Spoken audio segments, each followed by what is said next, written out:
ভোলার ইলিশা ঘাট থেকে আমি একটু আগে খাওয়া দাওয়া করে লঞ্চে উঠলাম এবং এই খাওয়া দাওয়ার গল্পটাই সবচেয়ে ইন্টারেস্টিং। এখানে আমরা অ্যাটলিস্ট 4 পদের নদীর মাছ খেয়েছি, ইলিশ মাছ, বাটা মাছ, পাঙ্গাস মাছ এবং আরেকটা ছিল পোয়া মাছ খুব সম্ভবত। এই 4 পদের নদীর মাছ খেয়ে আমাদের বিল এসেছে মাত্র 640 টাকা। 2 ধরনের সবজিও ছিল, একটা হচ্ছে ভেন্ডি ভাজি, ঢেঁড়স যেটাকে বলে, আর একটা হচ্ছে শাক। এই খাওয়া দাওয়াটা করলাম এবং মাত্র 640 টাকায় উঠে আসার সময় লীরা আমাকে একটা আইডিয়া দিল যে যে কেউ চাইলে সকালবেলা যদি দোয়েলে ওঠে ঢাকা থেকে, সেক্ষেত্রে তারা দুপুর 1-1:30টার দিকে এখানে এসে পৌঁছাবে এবং এখানে এসে এরকম একটা ভুরি ভোজ করে তারা একদম দুপুরে যা যা খাওয়া যায়, যত ধরনের মাছ খাওয়া যায়, যারা মাছ ভালোবাসেন তাদের জন্য স্পেসিফিক্যালি এই ট্যুরের প্ল্যানটা করতে পারে। তারা আবার গ্রিন লাইনে উঠে, অর্থাৎ আরেকটা একটা গ্রিন লাইন আছে, সেটা করে আবার ঢাকাও ফিরতে পারে। অর্থাৎ ভোলা থেকে ঢাকা, ঢাকা থেকে ভোলা, এই পুরো জার্নিটা একদিনের মধ্যে করে সব ধরনের নদীর মাছ খেয়ে বাড়ি ফেরা সম্ভব এখানে। এবং ইন্টারেস্টিংলি একটা জিনিস আমি খেয়াল করলাম, ভোলা যে সদর সেখানে কোনো বড় লঞ্চ ঘাট নেই। ভোলার লঞ্চ ঘাট মূলত 2 জায়গায় ভোলার, একটা হচ্ছে এই ইলিশা যেখান থেকে আমি এই ভিডিওটা করছি, আরেকটা হচ্ছে আপনার সেই বেতুয়া চরফেশন যেখানে আমরা 2 দিন ঘুরেছি। এখন আমরা আপনাদের সেই বেতুয়া বা চরফেশনের গল্পই বলবো। তার আগে একটু আপনাদের দেখাই এই ইলিশার ঘাটে কি কি খেয়েছি আমরা এবং সেগুলোর দাম কেমন ছিল। এটাও 120, না 100 টাকা। আর এটা দেখি, এটা কি পাঙ্গাস? না পাঙ্গাস নামতেছে, এটা আপনি বলা মুরগি। ও এটা মুরগি আছে। আচ্ছা, এটা বিফ। ও বিফ খাবো না, মাছ খাইতে এসেছি। মাছের ভিতরে দেখা তো ইলিশ মাছ। দেখেন তো এটা বস নদীর পাঙ্গাস নামছে, এটা এখন নামছে ইলিশ। জি ইলিশ। এটা কত করে? 120 টাকা। এটা হলো সোনালী মুরগি। ও মুরগিটা খাইতে পারি। এটা দেখো বলের খাবেন না, এটা বাটা মাছ নদী। ঠিক শুক্রবার দুপুরবেলার ইলিশা ঘাটের পরিস্থিতি আমি আপনাদের দেখাচ্ছি। এখানে রান্না হচ্ছে পোয়া মাছ, আমাদের পাতে দেওয়া হয়েছে এক ধরনের শাক, ভেন্ডি ভাজি এবং নানা পদের মাছ আমরা ততক্ষণে অর্ডার করেছি। ইলিশ মাছটা খেতে এত সুস্বাদু ছিল, এত সুস্বাদু ছিল। ভোলার ইলিশের নাম অনেক শুনেছি, খেয়েছি এই প্রথম। এবং এগুলোর এক পিসের দাম এখানে রাখা হচ্ছে মাত্র 120 টাকা করে এবং এটা খেতে খুবই মজাদার ছিল। আর নদীর পাঙ্গাস খেতে আমি কত দূর দূরান্তে যেতে পারি তার উদাহরণ আমি আমার আগে একটি ব্লগে দেখিয়েছি। মেহেন্দিগঞ্জ, যেটা বাংলাদেশের দ্বীপ উপজেলা হিসেবে পরিচিত, বরিশালের মেহেন্দিগঞ্জে গিয়েছিলাম আমি নদীর পাঙ্গাস খেতে। আর এইটা কিন্তু মেহেন্দিগঞ্জের খুবই কাছে, আমি ম্যাপে দেখছিলাম এবং আমাদের লঞ্চও কালীগঞ্জ যে ঘাট সেখানে নোঙর করেছিল। মেহেন্দিগঞ্জ থেকে খুবই কাছে অবস্থিত ইলিশার ঘাটের এই নদীর পাঙ্গাস খেতে ছিল দুর্দান্ত। এই বড় বড় পিস, একটা বড় বড় পিসের দাম এখানে রাখা হয়েছে মাত্র 150 টাকা করে। এবং মাছটা একটু আমি আপনাদের ভেঙে দেখাই। মাছটা তেলে একদম পরিপূর্ণ ছিল, তেলের অংশগুলো একদম বোঝা যাচ্ছিল এবং মাছের চামড়ার সাথে লেগে থাকা তেলটা খেতে খুবই সুস্বাদু লাগছিল। নদীর পাঙ্গাস হচ্ছে আমার অল টাইম ফেভারিট একটা মাছ এবং আপনারা যারা এখনও পর্যন্ত নদীর পাঙ্গাস ট্রাই করেননি অথবা ট্রাই করেছেন, যারা ট্রাই করেননি অবশ্যই ট্রাই করবেন এবং যারা ট্রাই করেছেন তাদের স্মৃতি বা কোথায় সেরা নদীর পাঙ্গাস পাওয়া যায় আমাকে অবশ্যই কমেন্টে জানাবেন অথবা আমার ফেসবুক পাতার ইনবক্সে নক দিয়ে আমাকে অবশ্যই আমন্ত্রণ জানাবেন। তো আমি গিয়েছিলাম ইলিশা ঘাটের একদম কোনার হোটেলটাতে, একদম মোড়ে যে জুবায়েদ হোটেল অ্যান্ড রেস্টুরেন্ট, যেটা ঘাট থেকে সবচেয়ে কাছে, সেটায় ঢুকে একদম মন ভরে ভরপেট খাওয়া দাওয়া করেছি।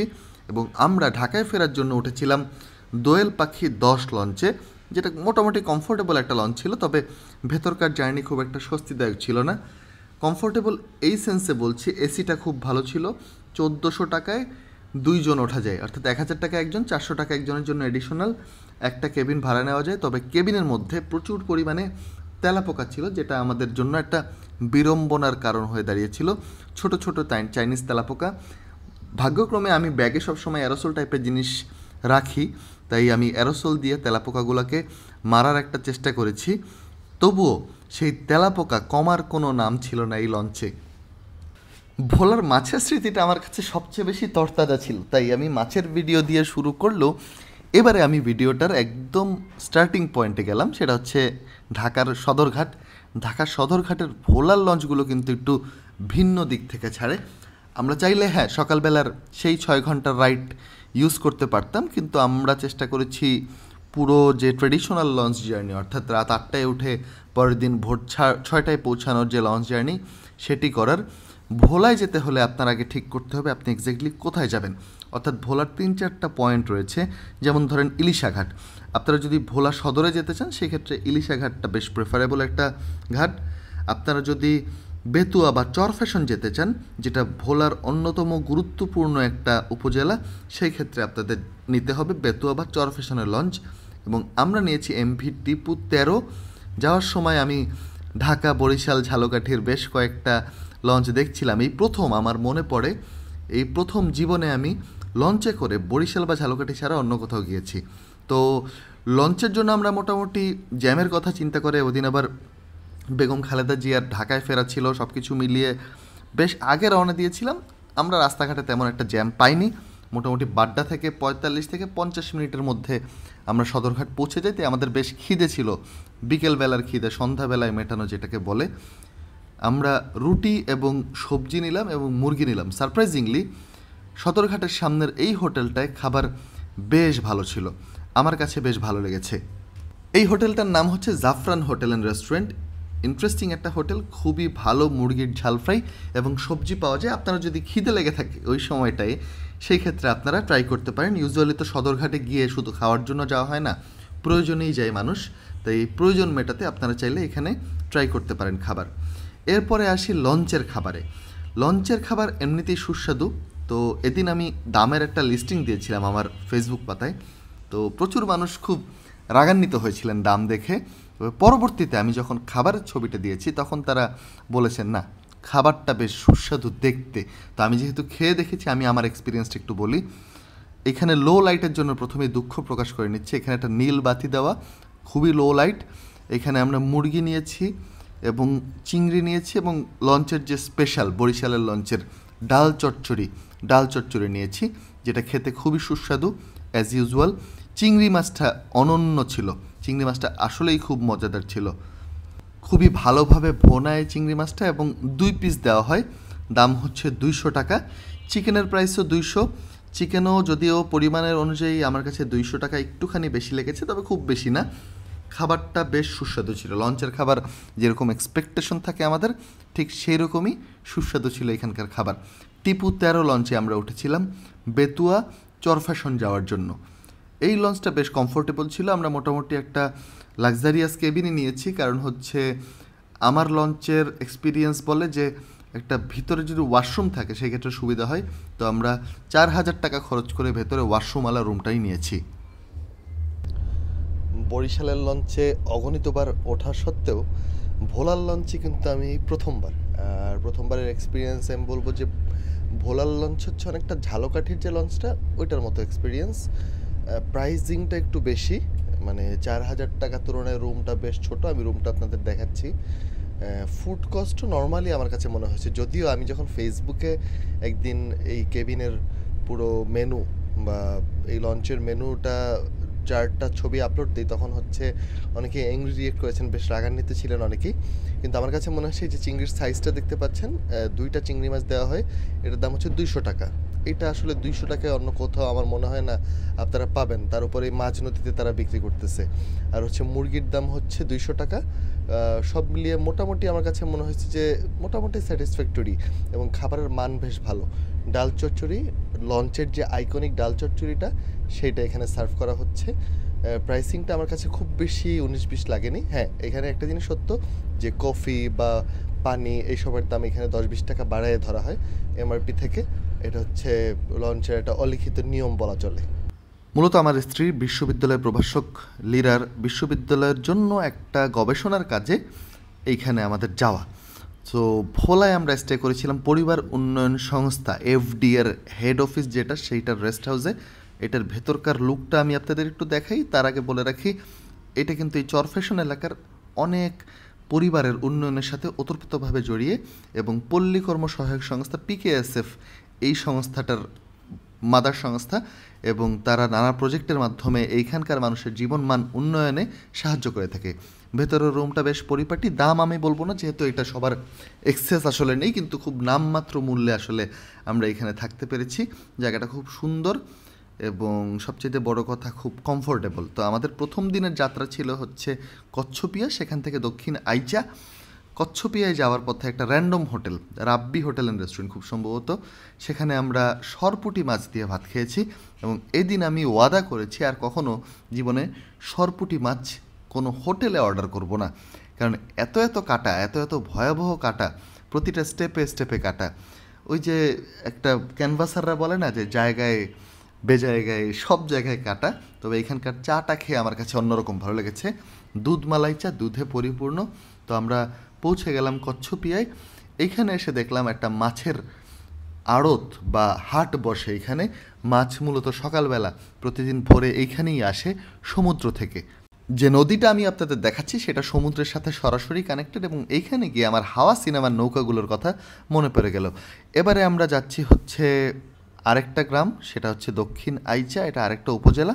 সেইখানে মূলত বিভিন্ন এলাকা থেকে যারা চড় ভাঙনের ফলে ক্লাইমেট মাইগ্রেশনের শিকার হয়েছেন, অর্থাৎ ভোলার প্রত্যন্ত জায়গা থেকে তাদের বাড়িঘর বিলীন হওয়ার পর এখানে এসে অবস্থান নিয়েছেন, তাদের বাড়িঘর একটু আমরা দেখব, তাদের সাথে একটু কথা বলে দেখি যে তাদের জীবন আসলে কেমন, এইখানে কতটা কষ্টদায়ক জীবন তারা এইখানে পার করছেন। স্যার আমরা হলাম ডালসারের মানুষ স্যার, নদী আমার করে ভাঙি বয়ে গেছে সব কিছু স্যার। আমরা খুব করুণ অবস্থায়, এই যে জমি জিরাত করছি স্যার, এখন ঠিক মতো জমিনে টাকা দিতে পারেনি। জমিনালারাই অনেক আচার বিচার করে কথাবার্তা, আর আমাদের ডালসারের এমন অবস্থা স্যার, নদী ভাঙার কারণে আমরা ডালসার তো স্যার এখন কুডো আনতে পারিনি। এবার স্যার এই হচ্ছে যে আমাদের এদিকে সব কিছু স্যার আমাদের ডালসরের, এই যে এগুলো যা দেখেন দিন নিমিত্ত 8-9 লোক আছে স্যার ডালসরের। এখন আমরা খুব কষ্টে আছি স্যার, এদিকের মানুষ আছে মোটামুটি স্যার ভালো, তবে জায়গা জমিন কিনছি স্যার, পয়সা ঠিক মতন দিতে পারিনি, খুব কষ্ট আছি স্যার। এই আমাদের পাশে দাঁড়ানোর মতন এমন কোনো লোক নাই যে আমরা নদী ভাঙ্গর কবলের থেকে আমরা আইছি, কেউ আমাদেরকে সহযোগিতা করবে, সে এই আর কি স্যার। আরেকটা জিনিস হচ্ছে, আপনারা যখন এখানে আসছেন, জি এখানে প্রথম পা দিচ্ছেন, তখন এইখানকার কিরকম রূপ দেখছিলেন? না স্যার, এখানকার মানুষও খুব ভালো স্যার। ভালো বলতে আমরা হয়তো অসহায় পড়ছি, এখানকার মানুষ আমাদেরকে স্বাভাবিকভাবে সহযোগিতা করছে স্যার, ভালো ব্যবহার, এখানকার মানুষও খুব ভালো, আর সবার সাথে মিলেমিশে চলি স্যার। তবে ওইটাই স্যার কাউকে হয়তো বিপদে পড়ছে, হয়তো একটু আর্থিক দিয়ে সহযোগিতা না করলেও মনে করেন মুখ দিয়ে একটু সহযোগিতা করছে, এরকম স্যার। তো আমরা নদী ভাঙর কবলে পড়ে স্যার, আমরা আজ থেকে মনে করেন ডালসর থেকে আবার পর দিয়ে স্যার এতিমের মতন হয়ে গেছি আর কি স্যার। আর ঢালচর থেকে যখন আসতেছিলেন, ঢালচরের এখানে সর্বশেষ কি অবস্থা দেখে আসছেন? সর্বশেষ অবস্থা দেখি স্যার, নদী শুধু ভাঙতে আছে, আমরা যে একটু ভিতরে যাবো, হ্যাঁ ভিতরে যাওয়ার মতন কোনো পরিবেশ না। বন বিভাগের জমিন, ফরেস্টার বন বিভাগের জমিন, ওরা মনে করেন এখানে মানে একটা ঠাইলা কাটলো স্যার, ওরা আমাদেরকে মামলা দেয়, ওই দেয়, এই দেয় সরকারি মামলা, এবং মনে করেন মাটি তো দূরের কথা স্যার, আমাদের ওখানে থাওয়ার মতো জায়গা নাই বা কোনো স্থান নাই, অথচ হাজার হাজার জমি স্যার পড়ে রয়েছে সরকারি, কিন্তু আমাদেরকে বন বিভাগ বার কর্মকর্তা ডাইরেক্ট না, কেউ ওখানে একটা মাটি লুতে পারবে না। তো স্যার আমরা নিরীহ লোক খেতে করে যে জাল ভাই স্যার, আমার ঘরে এই যে আমি একজন জেলে স্যার, এখন স্যার আইসি এনতেনে মনে করেন অনেক সরকারি মামলা খামো দূর করে যায়, এখন যতটুকু পুঁজি আছে ও পুঁজি সমস্ত মনে করেন দেড় করা জমি নেওয়া, কোনো রকম ছেলে সন্তান নেওয়া, এই দিন যাপন করতেছি আর কি। যে ঢালচরের কথা আপনারা শুনছিলেন, সেই ঢালচর বিলীন হওয়ার পথে সেইখানকার বাসিন্দারা একে একে এখানে এসে বাড়িঘর করেছেন এবং এই বাড়িঘরগুলো তৈরিতে এবং তাদেরকে স্বাবলম্বী একটা জীবন দিতে এখানকার এনজিওগুলো কাজ করে চলেছে। ভোলায় প্রত্যন্ত অঞ্চলে দেখার মতো জিনিস হচ্ছে এখানকার রাস্তাঘাট।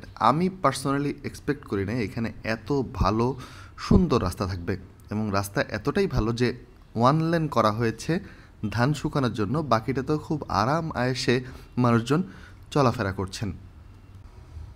এইখানে আমাদের সঙ্গে ছিলেন এফডিএর একজন কর্মী শুভ ভাই, তিনি আমাকে নিয়ে গেলেন পানিতাল খাওয়াতে। পানিতাল এখানে খাওয়ার জন্য অপেক্ষা করছিলাম, প্রচুর মানুষ এখানে ভিড় জমিয়ে ফেলেছে পানিতাল খাওয়ার জন্য, কিন্তু আমরা যে কয়টা পানিতাল পেলাম তাতে খুব একটা পানি ছিল না। ভোলার মানুষজনের মধ্যে আরও একটা ব্যাপার খুবই লক্ষণীয়, সেটা হচ্ছে এখানে প্রচুর ধার্মিক মানুষ আছেন এবং খুবই আন্তরিক মানুষ আছেন। প্রত্যেকটা মানুষই আমাদেরকে নানা কাজে, যে কোনো সাহায্যে, যে কোনো প্রশ্নে খুব ভালোভাবে রেসপন্স করেছেন এবং তারা আমাদেরকে অন্যভাবে ট্রিট করেছেন। আসলে আমি কৃতজ্ঞ থাকবো আজীবন ভোলার মানুষদের প্রতি। এবারে আমরা শহরে ঢুকেছি, শহরে ঢুকে তৃপ্তি হোটেল অ্যান্ড রেস্টুরেন্টে এসে খাওয়া দাওয়ার সিদ্ধান্ত নিলাম। এখানে যে করলা ভাজিটা ছিল সেটা ছিল খুবই সুস্বাদু, এবং এইখানকার কালা ভুনাটা, গরুর কালা ভুনাটা নিয়ে আলাদাভাবে বলতেই হবে। এইখানকার গরুর কালা ভুনাটা ছিল ডিফারেন্ট, ভাজার ঘ্রাণটা ছিল এবং একই সাথে প্রপার একটা কালা ভুনা। খুবই মজাদার এবং সুস্বাদু একটা কালাভুনা আমরা খেয়েছি চরফ্যাশন সদরে এই তৃপ্তি হোটেলে। এখানে আরও ছিল বাটা মাছ এবং একটা গ্রাস কার্পটাও খেতে বেশ সুস্বাদু ছিল, যদিও গ্রাস কার্প একেবারেই চাষের, তবে এটা খুবই ভালোভাবে রান্না করা হয়েছে আলু দিয়ে, বেশ ভালো লেগেছে। তৃপ্তি হোটেল আমার সাজেশনে থাকবে আপনাদের জন্য।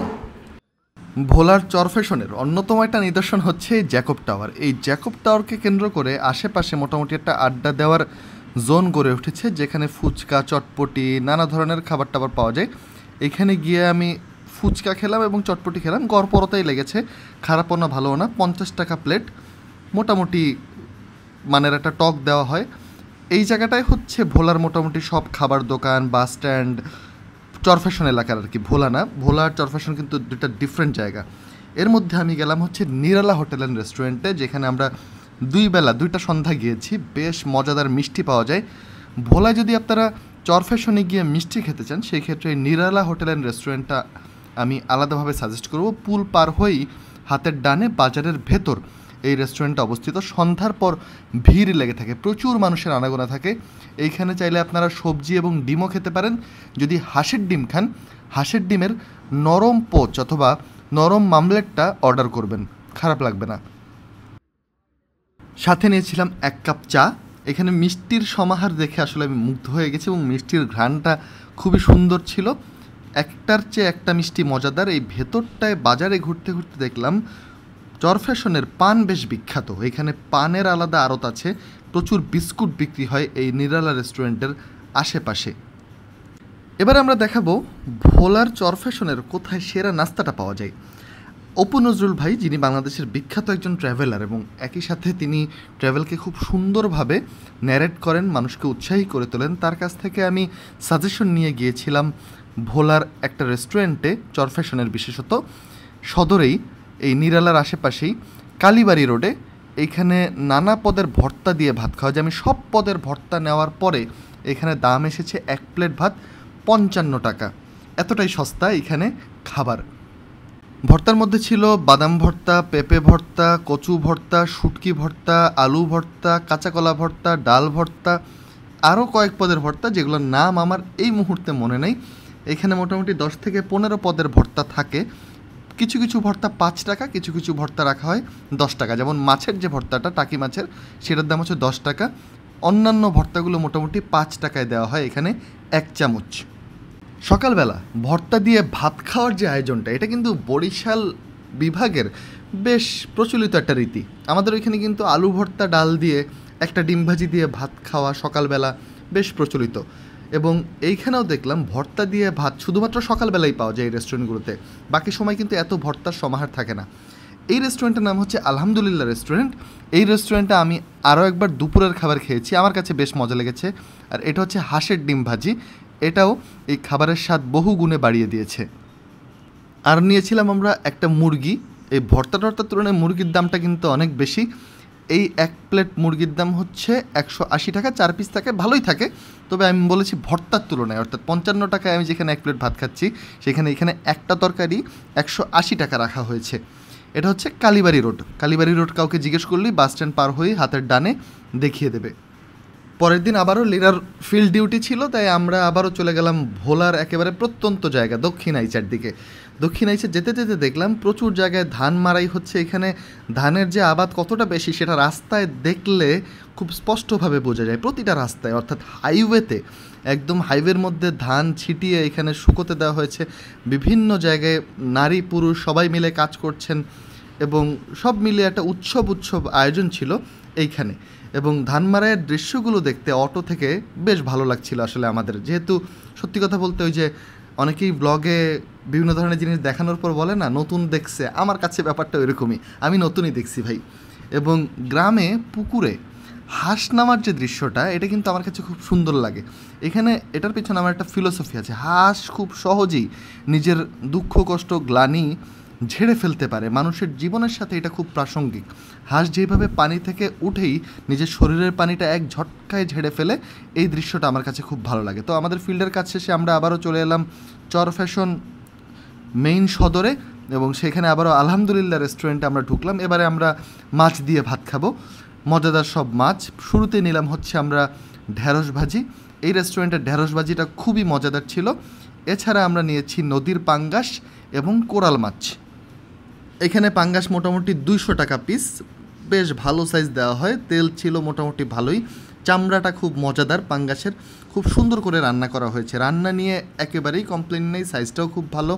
200 টাকায় মোটামুটি ভালো খাবার দেওয়া হয়। এই খাবার খাইতে ঢাকা শহরে আমি বলবো 250 থেকে 300 টাকা পিসও রাখা হয় অনেক রেস্টুরেন্ট। আর এটা হচ্ছে কোরাল, কোরালটাও ছিল বেশ মজাদার, কোরালটার সাইজও বেশ ভালো। কোরালের দাম হচ্ছে 200 টাকা। আর এইটা হচ্ছে তাদের বাটা মাছ।